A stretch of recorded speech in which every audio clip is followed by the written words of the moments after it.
नीटचे paper फुटण्याचा राग आहेच, पण हे जे बाकीचं जे साचून ठेवलेलं आहे ना, त्याचं काय करणार आहात?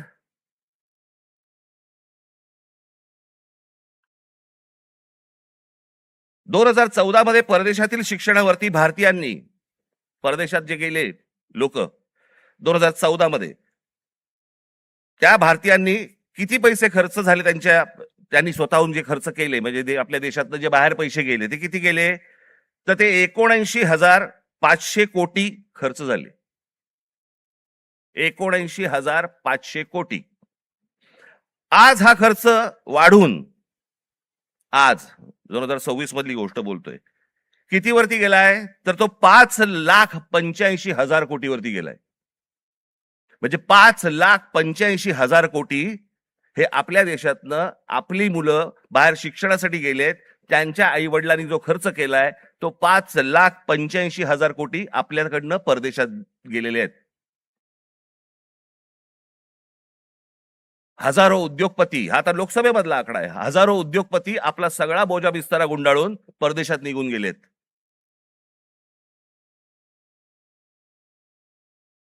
अहो एवढं कशाला? ज्यांनी मोदींवरती चित्रपट काढला होता, नरेंद्र मोदींवरती चित्रपट, आणि ज्याच्यामध्ये नरेंद्र मोदींची ज्यांनी भूमिका केली होती, तो विवेक ओबेरॉय, तो दुबईमध्ये राहायला गेला.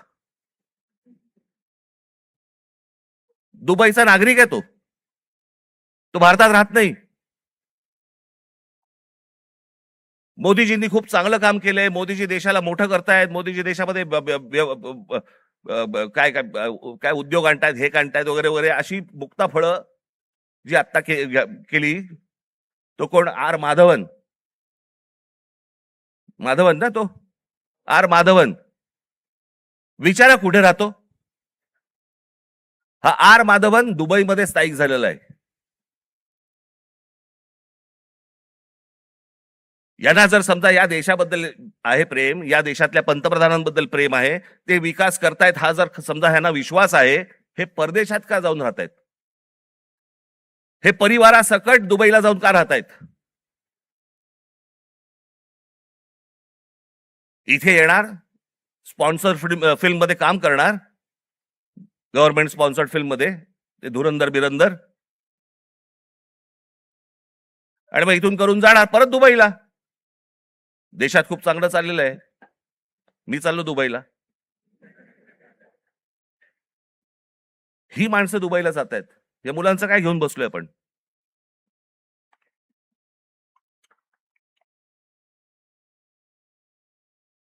हा देश नीट समजून घेतला पाहिजे. विद्यार्थ्यांचं, तरुणांचं, तरुणींचं म्हणणं, मत हे आपण समजून घेतलं पाहिजे. आज तो विद्यार्थी ज्या वेळेला तो हवालदिल ज्या वेळेला होतो, त्या हवालदिलपणामध्ये तो जातो कुठे? मग देवाकडे प्रार्थना करायची, मला नोकरी लागू देत, मला काम मिळू देत, मला पैसे मिळू देत, नोकरी लागल्यावर माझं लग्न होऊ देत. त्याची स्वप्न असतात. मग तो विचार करतो की बाबा देवळात जाऊ आपण, देवासमोर नतमस्तक होऊ. त्याच्या लक्षात येतं, अरे त्या देवळातच चोऱ्या व्हायला लागल्यात.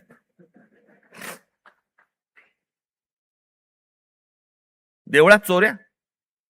राम मंदिरासारखं इतकं भावनिक दृष्ट्या महत्वाचं असलेलं एक राम मंदिर उभं राहतं, आणि त्या राम मंदिरामध्ये 1400 कोटी, आता नुसता जस्ट आकडा आलेला आहे, 1400 कोटी रुपयांची चोरी होते.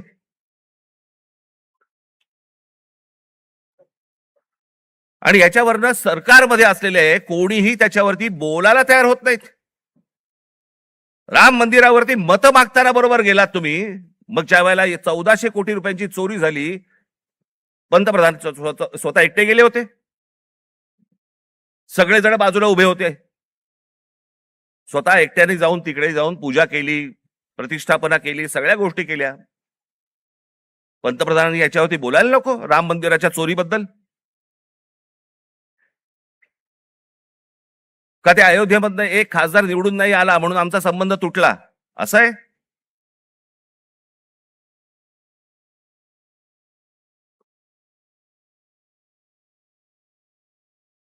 आज तो हवालदिल झालेला जो तरुण आहे तो या सगळ्या मंदिरांचा रस्ते पकडतोय.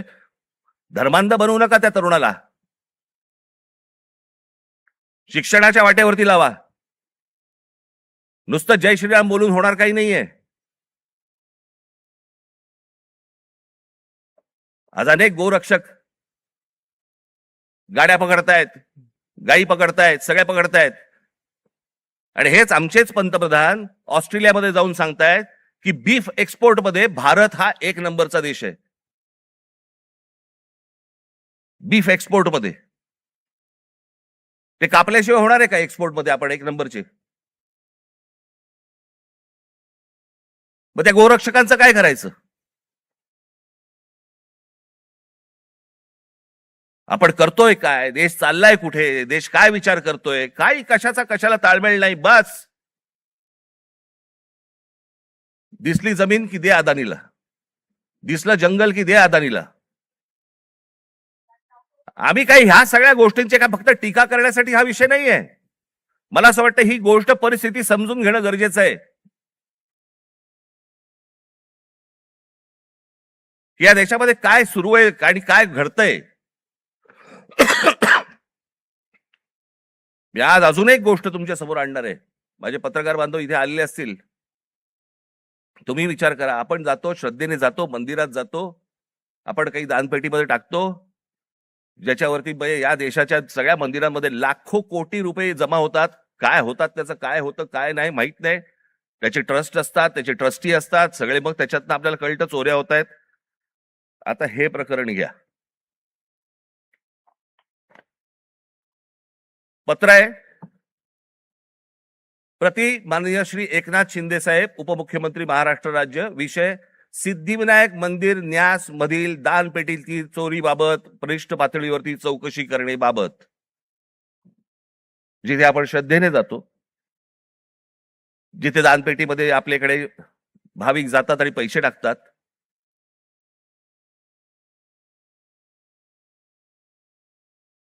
त्याचं कारण असतं ते धर्मासाठी म्हणून आपण असे टाकतो.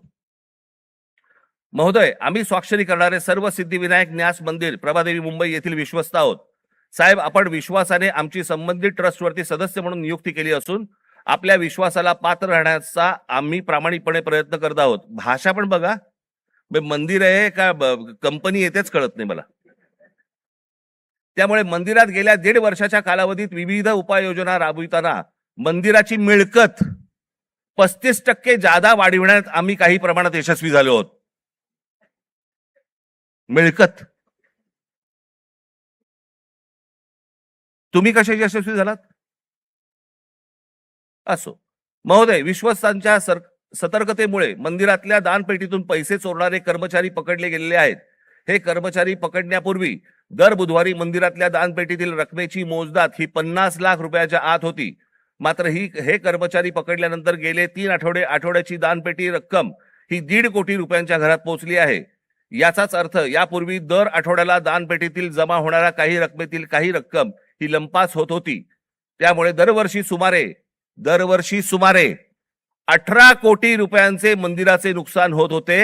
याचे धागेदोरे वरिष्ठ पातळीवर आहेत असा आमचा ठाम संशय आहे. साहेब, या प्रकरणाची आपण गंभीर दखल घेऊन शासकीय पातळीवरती संबंधित प्रशासनातील वरिष्ठ अधिकाऱ्यांची चौकशी लावावी अशी आमची आपणास विनंती आहे. विश्वस्त मंडळ सिद्धिविनायक गणपती मंदिर न्यास प्रभादेवी मुंबई. राहुल हे सगळ्यांनी सह्या केल्या आहेत.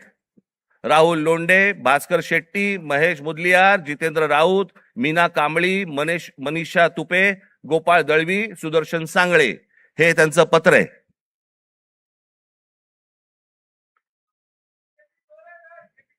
हे सगळं म्हणजे 18 कोटी रुपये दर वर्षाचे सिद्धिविनायक मंदिरामधनं चोरी होतीये.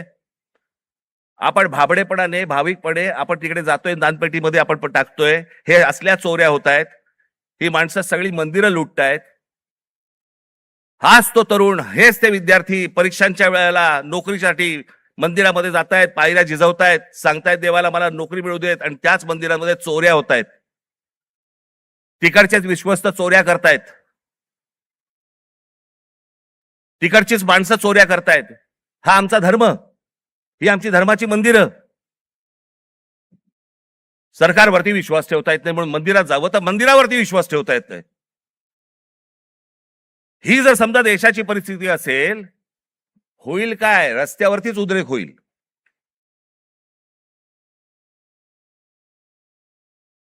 राजकारण सोडून द्या बाजूला. मला असं वाटतं या सगळ्या गोष्टींचा सामूहिक देशाचा म्हणून, राज्याचा म्हणून आपण विचार करणं गरजेचं आहे सर्वांनी मिळून. निवडणुका येतील त्यावेळेला विचार करू वेगळा. पण आज काय परिस्थिती आहे? हे का झालं? कशामुळे झालं?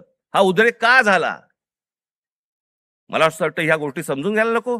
अनेक अनेक बारीक बारीक बारीक बारीक त्याला लेयर्स आहेत, पापुत्रे आहेत. ते पापुत्रे चढत चढत चढत चढत त्याची वडी झालेली आहे.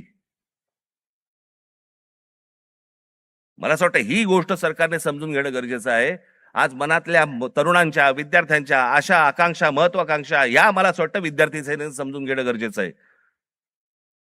नोंदणी होत राहील,